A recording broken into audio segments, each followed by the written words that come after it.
intento en realidad de Descartes más bien ha sido defender justamente la existencia de Dios, la inmortalidad del alma, frente a los llamados filósofos liberales o filósofos libertinos. Lo que nos interesa fundamentalmente es centrarnos en qué figura tenemos que asistir para la filosofía de la religión, si tenemos que considerar más bien la física o más bien la metafísica. En realidad lo que estamos diciendo aquí, y el espíritu cartesiano, el que nos van a dar el contenido fundamental, su filosofía de la religión como precursora de los que van a ser después los verdaderos iniciadores. Llegamos así a la tesis. Descartes, en principio, lo que aporta es el tono, el método, el modo geométrico a los nuevos tiempos, mente y religión, que va a conducir directamente al ateísmo en sus dos vertientes, tanto el idealismo como el empirismo. La doctrina cartesiana la que franquea el paso a la certidumbre, procurando la seguridad, y ese es el intento, y por lo tanto oponerse al escepticismo e intentar demostrar la existencia de Dios y la inmortalidad del alma. Pero esa pretensión que está en la base del edificio cartesiano es el comienzo de la inseguridad, de la incerteza o incertidumbre, los umbrales del divorcio entre fe y razón. Descartes supone la raíz, en el fondo, de esta diástasis, de este divorcio, con su alternativa entre esa división tajante que él establece entre la res cogitans, el pensamiento en este momento, el racionalismo-idealismo, y el empirismo. Fundamenta su especulación en esa doctrina del espíritu y en ese a priorismo de las ideas innatas. El principio empirista es de origen, sin embargo, experimental. El racionalismo cartesiano, en cualquier caso, como vengo diciendo, ha sido juzgado incluso por el marxismo y por el mismo existencialismo como la raíz o el precursor de la explicación o la justificación de esta tesis. Se apoya en ese dualismo metafísico que Descartes profesa. Él va a abrir un nuevo camino, se divide en dos, se abre en dos vertientes: el espiritualismo absoluto de los idealismos y el materialismo que llamamos sensista. Es este justamente, por lo tanto, el antecedente primero de lo que vamos a después ver en John Locke y en otras figuras antecedentes, en Bacon, desde luego en Hobbes, del idealismo, que en el fondo no es sino una mera y cómoda forma de desembarazarse de la religión. La casualidad, por tanto, que las dos formas del ateísmo moderno y en su disociación radical entre naturaleza y espíritu, Descartes nos aparece como un enigma. No sabemos si atender si es primero un físico, un metafísico, un buen cristiano, un racionalista puro y duro. En cualquier caso, nosotros fundamentalmente lo que pretende manifestar Descartes es la necesidad de proponer el mismo camino como un método válido, dar a conocer los caminos que yo he seguido y representar en ellos mi vida como un cuadro para que cada uno pueda formar su juicio, nos dirá. Pero fundamentalmente nos vamos a centrar en lo que considero como, digamos, uno de los elementos principales de la interpretación de su filosofía posible de la religión, ¿no? Y es la analogía que él establece entre el orden de la matemática, hemos llamado el orden geométrico, y el de la naturaleza, y que va a tener fundamentalmente un discurso ya maduro en la presentación de Spinoza que veremos después.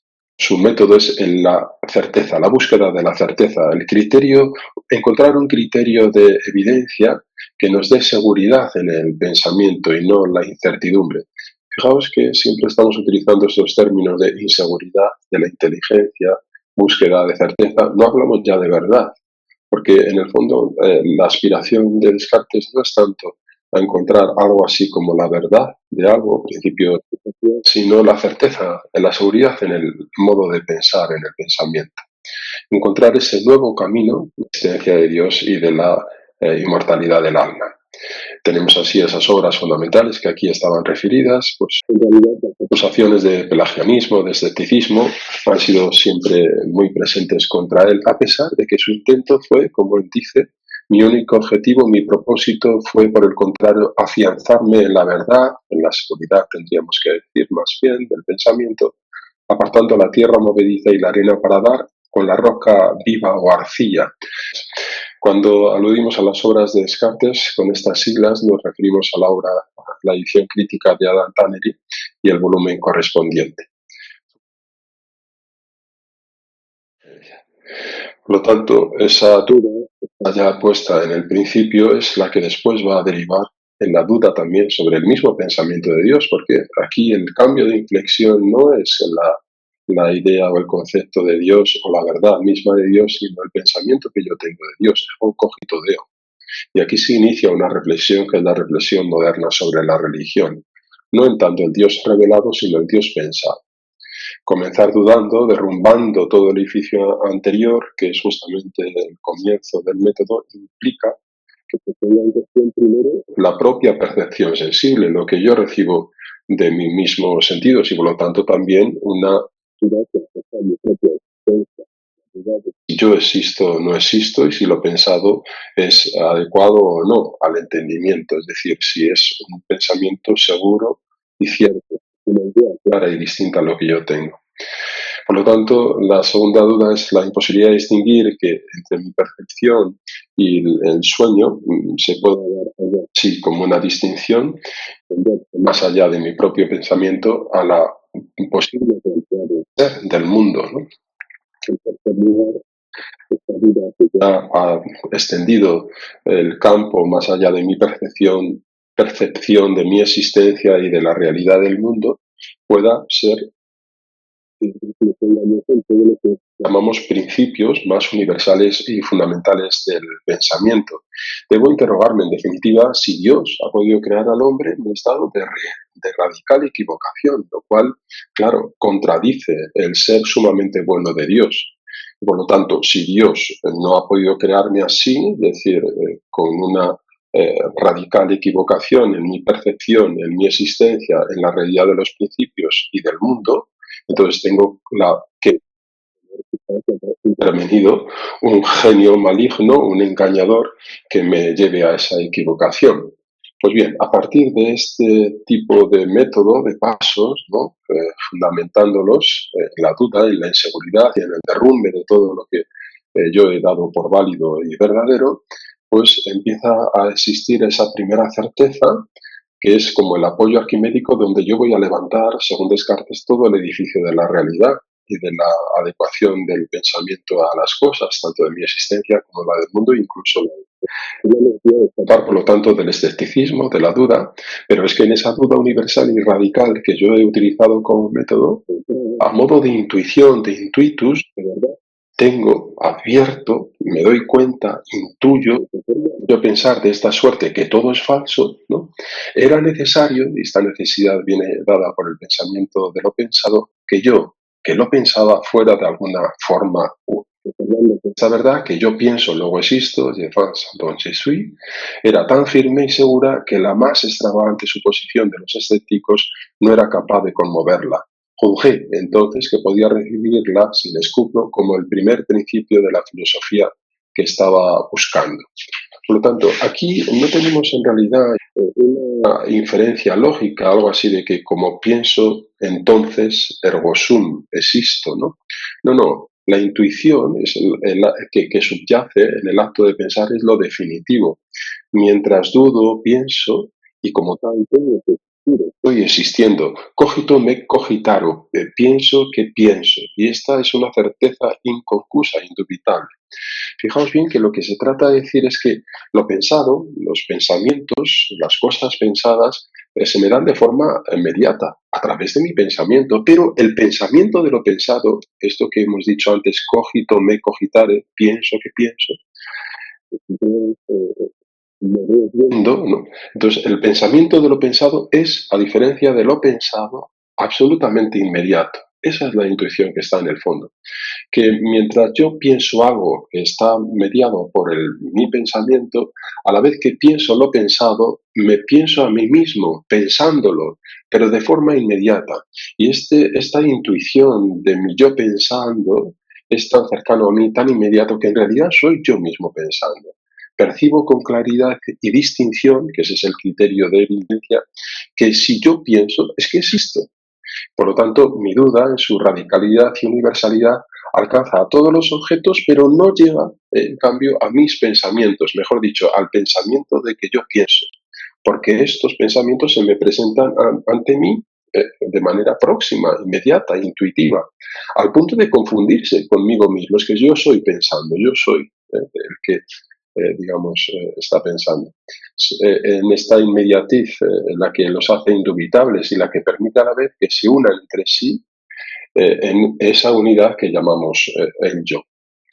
Porque, claro, Descartes introduce, se le cuela la idea de sustancia al decir que je suis una chose, una cosa que piensa, sin haber definido esto que es cosa, ¿no? Por lo tanto, residuo realista de la sustancia tan criticado en la recepción cartesiana.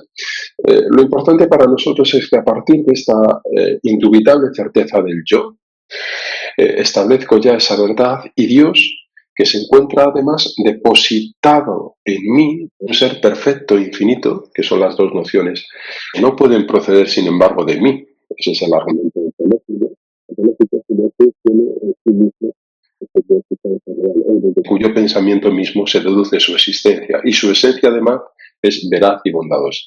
Por lo tanto, tenemos ya la primera sustancia, por así decirlo, la primera entidad, que es el yo, la segunda entidad, el Dios y el mundo, porque Dios justamente, y eso es el círculo vicioso a veces también criticado en Descartes, que al establecer la idea de Dios como fundamento del criterio de evidencia, pero que el criterio de evidencia fundamenta también la idea de Dios. Pero en cualquier caso lo que estamos estableciendo es ya ese yo que se nos ha dado como certeza indubitable, ese Dios que está depositado en mí también con la certeza de su existencia, y el mundo porque Dios garantiza justamente la seguridad de la razón creada. Entramos ya en este parágrafo ya más importante de la relación entre Descartes y la idea de infinito que establece como noción de Dios. El atributo que más le conviene, según estos autores, es el de infinito, y de ella se derivará también que Dios sea necesario y eterno, justamente, ¿no? El mundo, sin embargo, es finito para Descartes. Se aleja, en esto sí que es importante también que lo tengamos presente, de la posibilidad de identificar la naturaleza con la divinidad, como hará después el panteísmo de Giordano Bruno o de Spinoza, ¿no? Pero también en esta distinción de Dios y mundo, de Newton dirá que es justamente lo que ha impedido a Descartes la idea del espacio infinito, porque la perfección de la infinitud que le tendría que haber dado al identificarlo con Dios le hubiera obligado también a otorgar al mundo un estatuto idéntico a Dios que Descartes no ha procedido, ¿no? Venir esa idea de ese ser tan singular, tan excepcional que es Dios como infinito y cuya idea contiene ya la misma existencia. Bien, lo que dice Descartes es que una idea como esta no la hemos podido sacar de nosotros mismos. Eso es justamente la idea del argumento ontológico. Muy fuerte como pensante, descubro que esta realidad es contingente, que no es necesaria, mi yo. Pero nada me indica que mi existencia se prolongue en el tiempo y que incluso haya tenido que ser. Requiere un fundamento, por tanto, una existencia que sea fundamento de la mía, y esa realidad es de Dios como fundamento de mi propia existencia. Pero además de estos argumentos, más bien en el sentido teleológico, si queréis, necesario como fundamento de la existencia, Descartes ofrece, ¿no?, lo que es esencial, ¿no?, en la descripción de su argumento sobre la idea de Dios como infinito, y ofrece su versión del argumento ontológico de San Anselmo en la quinta meditación. En la tercera había introducido ya la idea de Dios como idea depositada en mí, pero en la quinta meditación da la explicación del argumento ontológico, ya no solo de la existencia, sino que la esencia de Dios, índole tan singular que al contener o conllevar el pensamiento de Dios, lleva también ya directamente a la existencia de este. Ese es el criterio de la evidencia, de la verdad de la proposición Dios existe, que en Descartes tiene una argumentación directa, no indirecta, como el propio argumento de San Anselmo. San Anselmo trata no de demostrar, sino de mostrar la existencia de Dios a partir de la idea algo mayor de lo cual nada puede ser pensado. El caso de Descartes es un argumento directo, es decir, de forma inmediata. La existencia de Dios Para Descartes es una nota, una idea que contiene, ¿no? Al mismo tiempo es nota del contenido, de lo pensado, y nota de la realidad objetiva del pensamiento. Por lo tanto, la hipótesis de ese genio maligno que me lleva a la confusión, a la equivocación, cae por su propio peso ante la existencia de Dios que se me impone, que está depositada en mí, que fractura mi pensamiento, una idea de Dios que contiene ya su existencia. Y si existe Dios, por lo tanto, no existe ese genio maligno, y ya puedo yo asegurar que este Dios no me engaña, ¿no? Puede que me equivoque y Dios permite esa posibilidad, pero Él es al mismo tiempo la garantía, ¿no?, de que los objetos pensados por las ideas claras y distintas tienen la realidad. Por lo tanto, Dios es el que garantiza el criterio de evidencia en el fondo. Un criterio de evidencia, y ese es el círculo que me ha servido para demostrar la misma existencia de Dios. Descartes extrae así del yo la realidad del mundo, ¿no?, aunque es verdad que este mundo se presenta como un mundo de líneas, puntos, figuras. Es justamente, digamos, el inicio de lo que los autores han visto como germen del ateísmo moderno, ¿no? El mundo de la ciencia moderna ve con los ojos de la cantidad, de la extensión, que es el principio de la res extensa, en la que divide la realidad el propio Descartes: res extensa, movimiento, y res cogitans, pensamiento. La vida parece igualmente mecanizada y el hombre es justamente un mecanismo, como él introduce en ese tratado del hombre tan desconocido, pero que tanta influencia ha tenido, por ejemplo, en autores como Malebranche. El giro copernicano consiste en haber trasladado el lugar de la certeza primigenia, de la verdad primigenia de Dios, al hombre. Y por lo tanto, quizá la verdad primigenia de Dios se traslada al hombre en cuanto certeza en su pensamiento. Nos encontramos así, dirá, la instrucción a la que Descartes somete toda la filosofía anterior consiste precisamente en orientar el problema del saber no al ente en cuanto ente, la inteligible por sí mismo, sino a la inteligencia misma, por lo tanto, al mismo pensamiento del ser humano. El trascendental primero no es ya el ente, es la certeza de ese algo. Y la certeza de algo cuando cumple justamente las condiciones trascendentales de lo que es la certeza, esto es, en tanto idea clara y distinta que está siendo percibida. El orden trascendental, por lo tanto, no se apoya en el ens, se apoya fundamentalmente en el ego que piensa, en tanto que tiene certezas y percepciones claras y distintas de algo. Se trata de un predominio absoluto de la razón, del entendimiento, del intelecto. Inaugura esta larga era de intelectualismo, de racionalismo.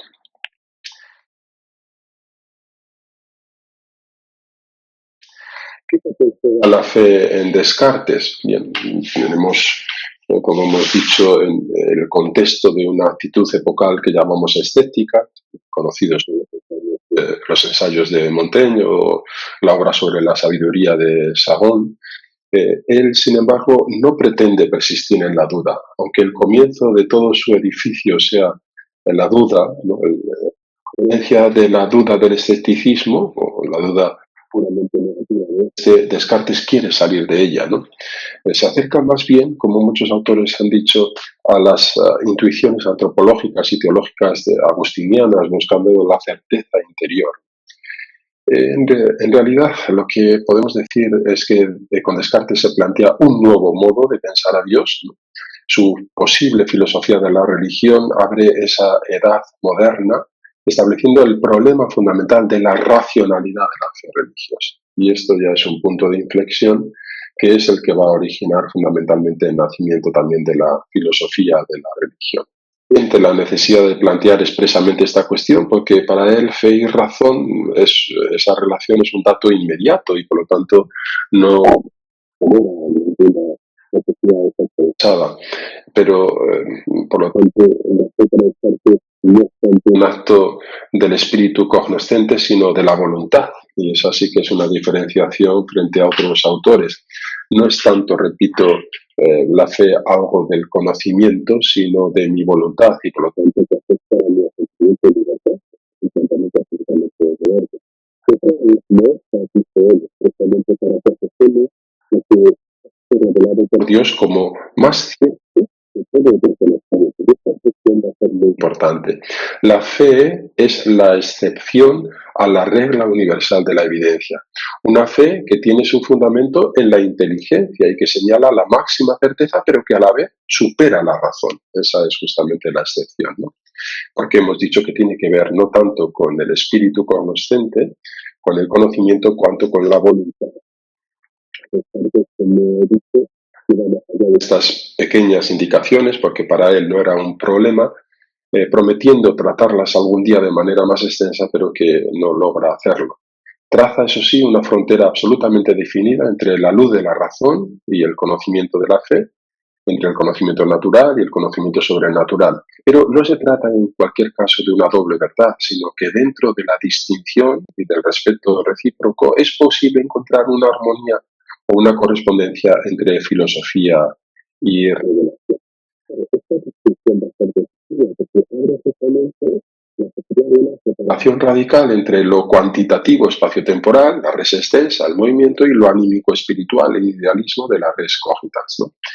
Ese aislamiento, esa separación radical, ese dualismo, que no es solo una dualidad, sino un dualismo radical, ese aislamiento impuesto por el mismo método hace que cada uno de esos dos principios, pensamiento y extensión, se vea privado del trasfondo del otro. La consecuencia que esto acarrea va a ser decisiva. Por una parte, tenemos a una materia desanimada que conduce directamente a la desmaterialización también del alma. El cuerpo debe entenderse como materia y el alma como espíritu, como conciencia. Si por un lado el físico, interpretado desde su inmanencia, se va a resolver en finitud, es el idealismo subjetivo de Kant, o en el idealismo objetivo en infinitud de Hegel, del ser del mundo, que acabará negando explícitamente a Dios en las filosofías post-hegelianas, como veremos en Feuerbach. Eso por en cuanto a la res cogitans o el idealismo en cualquiera de las dos vertientes. Pero por otro lado, la naturaleza, la realidad, concebida de forma mecanicista, terminará también expulsando a Dios del mundo. El primer paso, por lo tanto, está ya dado hacia ese naturalismo en cuanto a materialismo ateo y hacia el idealismo en cuanto a antropologismo ateo, en las dos diferentes, en las dos bifurcaciones que abre la filosofía de Descartes, ¿no? La sustancia de la sustancia espiritual, como hemos dicho, es el pensamiento, y este acabará entronizándose por encima de lo pensado. Y del mismo modo, la res extensa posee también una operación propia, que es el movimiento que lleva al principio de la se acabará fundamentalmente en la confusión espinocista de Deus sive natura, atribuyendo a la materia una fuerza primigenia. Este rígido determinismo que excluye de ella de manera inmediata toda referencia a una teleología o una. Esa tesis, la filosofía de Descartes, es verdad, no llega directamente al ateísmo, pero señala o propone el germen que estaba ya actuando largamente en su sistema. Dios, en su bondad, su intención, su previsión, su favor, queda finalmente excluido y olvidado ante la superioridad, la finalidad de la física. El propio Diderot, el influjo de la física cartesiana, no su metafísica, sino su física cartesiana, la que le llevó a dar el paso del deísmo al ateísmo. De estas concepciones está, a pesar de sus lógicas protestas, la idea de un mundo regido por el principio único del movimiento, que es el. Se trata de un mundo autosuficiente, rígidamente mecanicista, que alimentará la progresiva afirmación del inmanentismo como cierre confidencial de la realidad, en la expresión de Gustavo Bueno, y como consecuencia del ateísmo moderno. Y este papel de la física cartesiana tiene, en cuanto a su incidencia en la formación del ateísmo, en el ámbito de la vida del espíritu, en la res cogitans, cuando se sigue en la otra dirección, la de la autonomía del cogito, aun cuando éste acabe doblegándose finalmente ante la pujanza del principio mecanicista. Será, por lo tanto, el final de la metafísica como búsqueda de lo trascendente y suprasensible y como ideal de verdad. Por lo tanto, ya estamos el dualismo cartesiano, que en el fondo hemos puesto en la raíz del ateísmo moderno, y las consecuencias. ¿Por qué, nos preguntamos, este dualismo cartesiano tan radical acaba, a diferencia del dualismo platónico en el ateísmo? La diferencia fundamental es que en el caso del dualismo platónico, el mundo en el que vivimos es distinto del mundo de las ideas, del cosmos noetos. Mientras en Descartes, ambos mundos, el de las ideas, del pensamiento y de la extensión, del mundo físico de las cosas, son el mismo mundo, componen el mismo mundo, no son dos mundos diferentes. La verdad en Platón es trascendente a las cosas, como él dice en la República, el ser que está más allá de la esencia, pequeña tesusías, el objeto que palpamos con los sentidos. Por lo tanto, hay una verdad epistémica, metafísica, pero en Descartes, sin embargo, en el análisis deductivo, ¿no? Que en el que estamos introduciendo con ese criterio la claridad de los conceptos, se trata siempre del mismo concepto, que antes era oscuro para nosotros. Es decir, el mundo inteligible es en Descartes el mundo inmanente, que forma parte o es el mismo mundo de la sensación y de la percepción sensible. El cambio radical que opera Descartes es justamente el que postula la inmanencia del objeto filosófico frente a la concepción platónica y en realidad de toda la metafísica filosófica. El principio de la ruptura de la filosofía moderna se halla, por tanto, aunque el idealismo alemán tenderá todavía a considerar como gran problema la posible conciliación de la res cogitans y la res extensa. Será pues la otra vertiente, el puro empirismo, el que provocará el golpe definitivo, sentándose como la encarnación más sustantiva de la filosofía moderna, la auténtica revolución filosófica, naturalismo. Las verdades necesarias de razón todavía presentes en Leibniz, que eran el instrumental básico para toda metafísica racionalista, dejan paso a la validez única de lo fáctico, de las verdades de hecho. No es que el racionalismo, al menos cuando se le entiende como postura no filosófica, se desentienda de la experiencia, tampoco queremos hacerla así, denegado. Pero lo típicamente racionalista es justamente que para él, para este tipo de pensamientos, reviste mayor importancia lo necesario antes que el hecho. Es decir, la experiencia trascendental, no tanto la experiencia empírica, no tanto la dosa, sino cuanto la episteme. En esto hemos de decir que el racionalismo no está tan lejos de lo que la tradición escolástica de la Edad Media conocemos habitualmente y sostiene. Los problemas son los mismos de la antigua metafísica, aunque se introduzcan variaciones de hondo calado que son precisamente los que hacen que estemos hablando en última instancia de un edificio filosófico construido ex novo. Podemos concretar un poco más dónde se halla la raíz del problema y terminamos con ello. Descartes ha eliminado las causas finales, la teleología de la física. Este cambio de paradigma es fundamental, es esencial a los procesos modernos. Frente a la actitud teleológica del pasado, Descartes inicia con la modernidad el principio de la causa eficiente. El análisis al que ésta se ha de limitar fundamentalmente es al de las causas eficientes. Con su rechazo del finalismo de la teleología en la física, prepara el camino tanto al mecanicismo como al reconocimiento de la autonomía de la razón para la constitución de la ciencia. Cuando analizamos la concepción misma de Descartes sobre Dios, tendremos que dilucidar si el acento decisivo se pone aquí en la incomprensibilidad en la que se manifiesta el hombre respecto al ser infinito, o si hay que interpretar su visión más bien como la imposibilidad de conocimiento. Es decir, si debemos considerar finalmente a Descartes, dicho en boca de Pascal, como inútil